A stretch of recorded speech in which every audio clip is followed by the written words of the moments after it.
Is my hourly rate a criminal amount?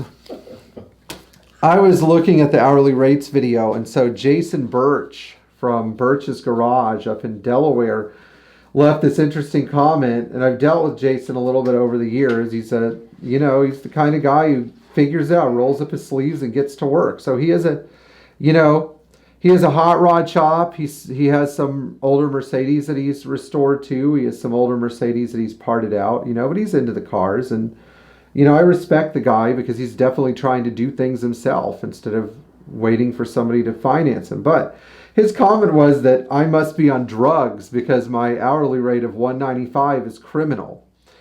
And I was thinking about this. So I want my customers to know what my hourly rate is, first of all. I want everybody to know. I want them to know it's $195 an hour, and you bring a car here for restoration, it's going to be 50, 100, 150 hours, 200 hours. It could go up pretty high. But one of the things that I have to explain about hourly rates is why we had to push them to that level in the first place. And this is a conversation I keep having to have because I know I don't have to justify my hourly rate. I don't have to justify anything about my business because I feel like I try really hard to treat my customers well. But this is fun. This is kind of a fun discussion of economics about where I arrived at this hourly rate specifically. So the first determining factor in this hourly rate was having a child.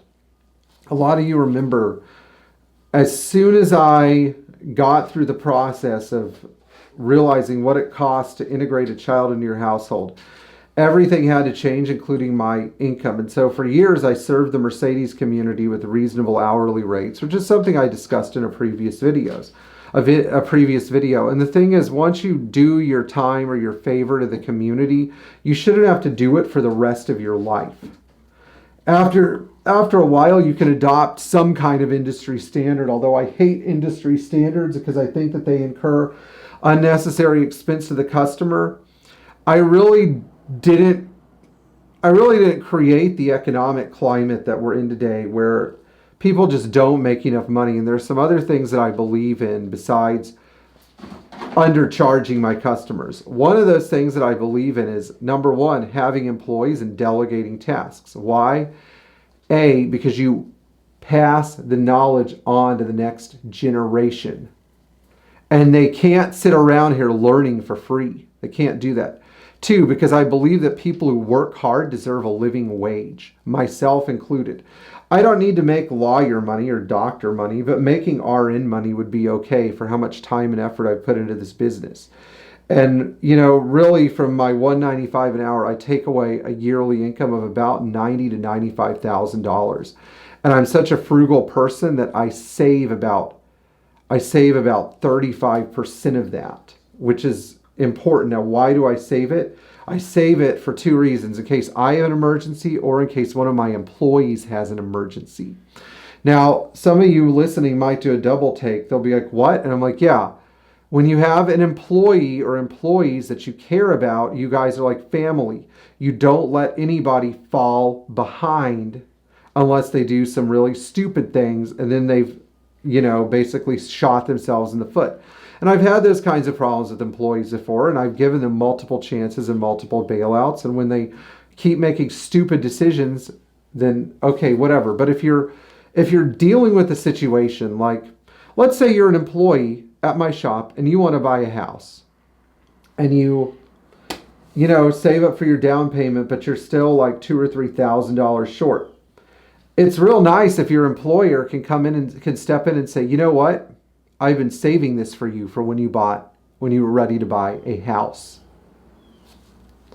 And it's, if they have a medical expense, let's say they get injured outside of work, not in the shop, because we have a thing called workers' comp. But let's say they get injured and they have to take a few months off. Yeah, you're going to want to help the person so that you don't lose them, because it is very expensive to replace an employee, a good employee, not a bad one, a good one. And so part of the hourly rate, part of that $195, a substantial chunk goes into savings for emergencies. I don't use it as a slush fund. Number two, when a car comes here, and I've said this before, you know, and I'm saying this specifically to Jason and other people who have shops who might be watching. We are responsible for that car from the time it arrives to the time it leaves, which could include months of storage, or we're doing things like waiting for parts or coming up with a repair plan. Sometimes coming up with a repair plan for a car takes weeks. It doesn't take hours. It doesn't take days. It takes weeks or even months, because you have to research where you're going to get parts. You have to research where you're going to find rebuilding services for certain things. You know, you have to figure out how long it's going to take to get the car into Austin shop for metal work, or into our machinist shop to have the engine rebuilt or the transmission redone. These things don't just happen overnight. So we're stewards of that car. That car takes up space in my garage, and while it's taking up space in my garage, I can't use that space to park a car that's necessarily higher turnover. So I have to pick a number where I justify that car being here while we're working on it, so that when we're not working on it, it's not netting next to zero or less than $0. I'm not a car storage facility. I don't store cars for people with no repair plan, unless you're my sister. But what I do have to do is justify the cost of the car taking up indoor space in the shop. Number 3, any good shop should have an improvement budget. Unfortunately, we're past the point of me being able to buy another better, bigger building. So I have to learn how to improve the building I have, which means I have to set aside money to improve this building. And I can't do that if I'm charging $80 an hour or $25 an hour. If you have no improvement plan for your shop and you're worried about your customers thinking, oh, you're charging too much, then you're never going to improve your shop. You actually have to fight for that extra income, live frugally, but also charge a fair market rate to be able to improve the shop.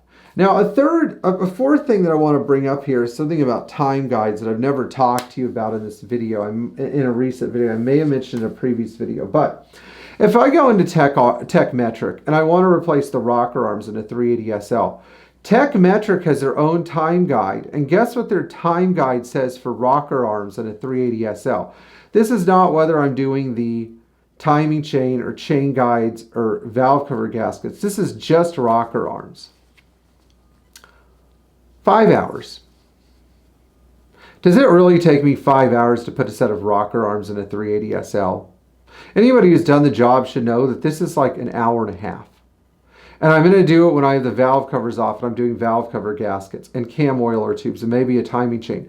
All of which Tech Metric will give you separate times for. And most shops, because they're unscrupulous, will just take all those times, put them in the repair order, add them up and say 10 hours for a timing chain, 5 hours for rocker arms, 2 hours for valve cover gaskets, even though all the jobs overlap. All those jobs overlap. They're all part of the same freaking job. I'm not sitting here pinging my customers at $195 an hour for the same labor hour that's used to do a timing chain and the same labor hour to do, you know, a rocker arm. I don't know. I mean, again, I don't know how many shops do this or not, but if you go and like, let's look at some famous shops. Like one shop I like to read about is Dave's Auto Center in Centerville, Utah. And, you know, Dave seems like a really honest guy, but there are some customers who have gone in there and left Google reviews stating that the prices they were quoted for certain repairs at Dave's were higher than they were at a dealership. And, you know, I know dealers have all these weird fees that they tack on or whatever, so Dave still might be the better deal. But the problem is that both shops were caught in a situation where they were not being transparent. They were given an estimate probably with not enough information. When you give people an estimate with not enough information, you upset them. So that's the other thing. Anybody who wants to understand where their time and money is being used on their car can look at one of my estimates. And my estimates for a big project, not a small project, but a big project, are multiple pages. They're like 15, 20, 30, 40 pages of how long this is going to take, what parts we're going to use, what these parts cost. In some cases, you know, my customers have even asked for part numbers and they've gone in and looked at them and they said, okay, you're not charging more than Mercedes list. But then they get this wild idea they're going to take their car to another shop for another job. The shop doesn't disclose the part number. Then they get charged double Mercedes list price for an aftermarket part. that's one of the problems with transparency. You know, people are overly trusting, and then they look at the bottom line rather than the cost per unit. And because we're dealing with cars that need a huge amount of work, I think because I'm overlapping jobs and because I'm actually being transparent about the amount of time things take, and when a job takes me an hour and I quoted for 2 hours, I'm going to charge for 1 hour. I think just because of that level of honesty, I should be able to charge about what other shops charge. Most other shops in our area are over $200 an hour. I was talking to a guy up in Michigan who has a great exotic repair shop, and his hourly rate's $300 an hour. And I'm like, man, you know, what am I missing here? But $300 an hour is actually pretty reasonable, because when you go to a Ferrari dealer, it's like $500, and they're there to change the oil on your new Ferrari. And once something goes wrong, it's a whole different story. So one thing that I really want to emphasize to all of you is this. There is no way that I would be able to house customers' cars, provide OEM Mercedes parts, provide careful and detailed and proven and tested repairs, provide the kind of warranty service I do, provide an income for myself and my child, maintain my shop, pay for insurance for the inside of the shop, keep a high quality parts inventory in stock of genuine Mercedes parts and NOS parts for any less than $195 an hour. I can't provide those services. And the thing is, because I'm not running a hot rod shop that parts out Mercedes and has a bunch of crappy cars littered around my property and stores my customers' cars outside, you know, because I'm not that guy. I'm not going to be that guy. I want to run the best Mercedes shop in the world. I'm not worried about how much it costs. I've had to do it all myself. I've never hit up anybody for money or gotten a loan or financed any of it. I think I'm entitled to my hourly rate. I do. That's what it boils down to. I'm not an entitled guy. I don't think I'm entitled to much, but I think I'm entitled to that rate because I don't go to bed at night blowing off warranty jobs. I don't, maybe, yeah, I might put customers in an extremely long waiting list, but that's the best I can do because I don't want to jam pack my shop up full of cars. All right, guys, if you like this video, please like, share, and subscribe. If you think I'm crazy, that's fine. I don't care, you know. Our motto here has become under promise and under deliver anyway. So we'll see you in the next video, and I hope you guys understand more about my hourly right now. Thank you.